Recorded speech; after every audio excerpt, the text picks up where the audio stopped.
Bismillahirrahmanirrahim. Assalamualaikum warahmatullahi wabarakatuh. Perkenalkan, nama saya Andi Oktaviana Yuningrum, Prodi PGMIB semester 2. Di sini saya akan memenuhi tugas saya, yaitu tugas seni, budaya, dan prakarya yang akan membahas tentang landasan dan konsep dasar pendidikan seni. Langsung saja. 1.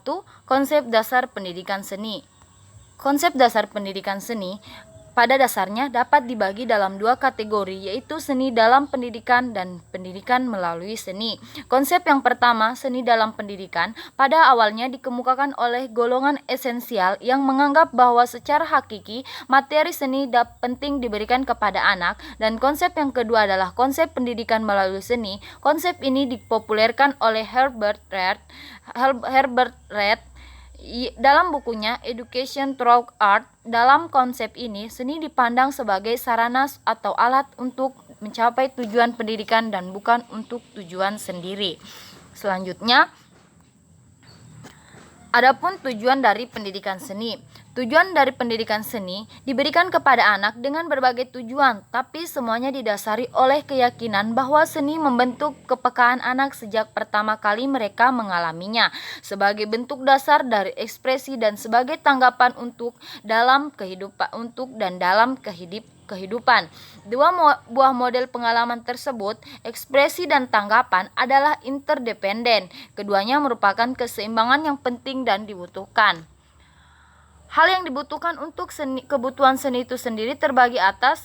Yang pertama, pemahaman diri atau personal fulfillment, di mana pemenuhan diri di sini untuk menemukan pemenuhan diri melalui seni, anak butuh belajar bagaimana kehidupan mereka dapat diperkaya dan dengan berkreasi untuk menanggapi bentuk-bentuk seni. Anak-anak di sini akan menikmati manipulasi dan rekayasa berbagai material seni, dan dengan bimbingan mereka dapat memproduksi karya yang memiliki kekuatan serta kejujuran dalam berekspresi. Yang kedua, memahami warisan artistik atau understanding the artistic heritage, di mana pendidikan seni bertujuan membangun kesadaran dan pemahaman anak terhadap warisan artistik sebagai bagian yang signifikan dalam warisan budaya secara keseluruhan. Hal itu termasuk memahami karya para seniman, arsitek, musisi, desainer, pengrajin, dan kriawan baik masa lalu maupun masa kini. Selanjutnya yang ketiga yaitu memahami peran seni dalam masyarakat. Melalui pendidikan seni, anak-anak diajak untuk memahami peran seni dalam masyarakat.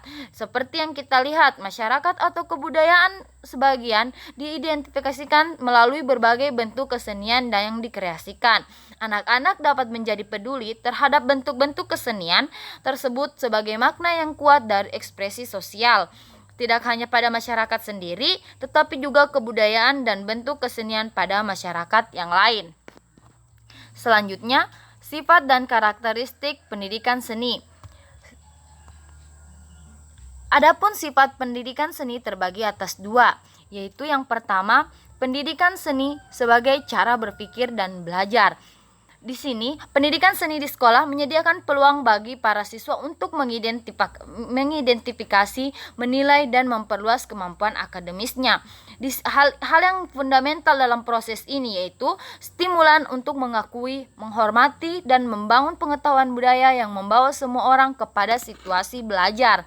Dan dengan mengikut sertakan dan merefleksikan pada aktivitas seni, para siswa mengembangkan keterampilan dan kemampuan untuk menggunakan proses yang berperan secara fisik, kognitif, emosional, estetis, budaya, sosial, moral, dan bagi pengembangan spiritual rohaninya. Selanjutnya yang kedua, pendidikan seni untuk pembelajaran seumur hidup. Kurikulum pendidikan pada dasarnya dirancang untuk siswa menjadi pembelajar seumur hidup. Keseluruhan hasil yang belajar yang disyaratkan dalam kurikulum dan secara yang berisi unsur-unsur yang umum kepada semua pokok pembelajaran dan secara bersama menguraikan nilai pembelajaran seumur hidup.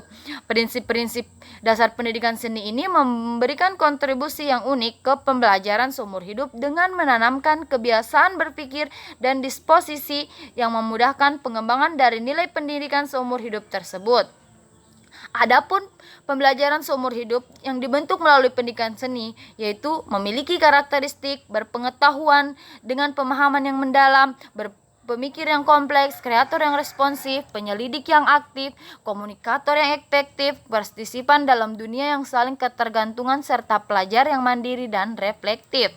Selanjutnya, dalam pembelajaran seumur hidup seni memiliki karakteristik yaitu yang pertama, orang yang berpengetahuan mendalam, dan yang kedua, pemikir yang kompleks, yang ketiga, kreator yang responsif, yang keempat, penyelidik yang aktif, dan yang kelima, komunikator yang efektif, dan yang keenam, partisipan dalam dunia yang kebergantungan, serta yang terakhir, pelajar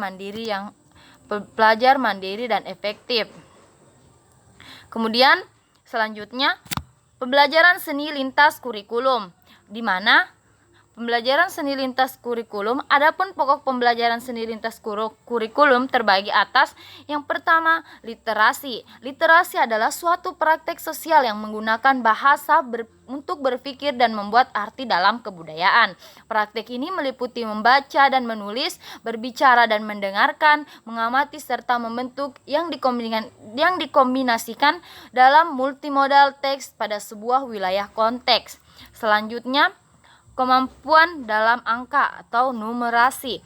Kemampuan dalam angka meliputi praktek dan kecenderungan yang akurat, efisien, dan wajar menghadapi tuntutan situasi sehari-hari.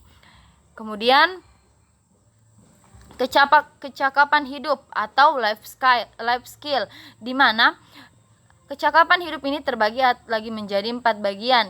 Yang pertama, kecakapan keterampilan pengembangan pribadi. Melalui keterampilan ini, para siswa diharapkan dapat mengidentifikasi dan mengembangkan bakat dan minatnya, mengenali kelemahan dan kekuatan dirinya secara individu. Dan yang kedua, yaitu keterampilan sosial. Keterampilan sosial di sini diajarkan kepada siswa agar dapat bekerja dengan cara kerjasama dan kolaboratif ke arah sasaran bersama, serta mengkomunikasikan gagasan secara efektif di dalam maupun lintas budayanya. Yang selanjutnya, keterampilan mengatur diri, di mana keterampilan ini mengajarkan pada siswa mampu mengembangkan keterampilan metakognitif, memahami pandangan yang berbeda, menggunakan pemikiran kreatif, dan menerapkan berbagai strategi dalam pemecahan masalah. Kemudian terakhir, keterampilan kewarganegaraan. Keterampilan kewarganegaraan di sini melalui keterampilan sebagai warga negara, para siswa dilatih untuk mengakui adanya praktek budaya dari suatu lingkup masyarakat yang berbeda, membuat keputusan atas dasar pemahaman dan penghargaan keanekaragaman bahasa dan budaya itu sendiri. Demikian video ini, lebih dan kurangnya mohon dimaafkan. Wabillahi taufiq wal hidayah. Wassalamualaikum warahmatullahi wabarakatuh.